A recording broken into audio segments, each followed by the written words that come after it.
dia ira firon'ny rado ny toniny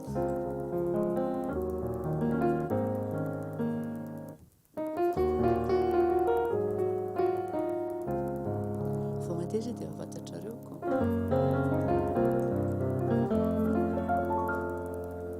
Matoa Mikalo izao arivo izao ka mamboraketo reo rakitra efa tao tsikalo anterisetra tsy didy mahafanina fa alaelo anao Mikalo Fadiamanina Matoa Aho Mikalo miritsoka mangina mitendry ity valiako antakarivasina dia fantatro sahady fa hoanao mihitsy no namoronako azy natonoky raha mihitsy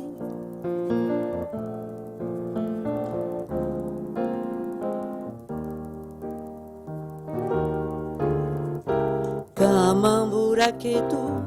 reo rakitra efa tao tsikalo anterisetra tsy didy mahafanina alaelo anao Mikalo Fadiamanina Matoa Aho Mikalo miritsoka mangina mitendry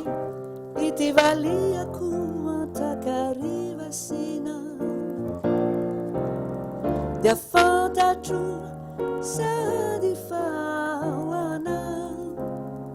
mihitsy no namoronako azy natonoky raha mihitsy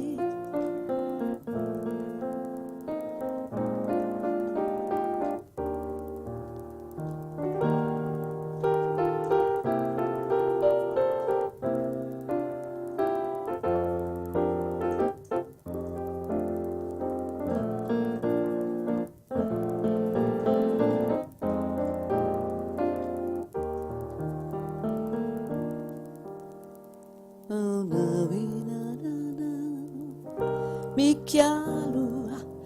Fadiamanina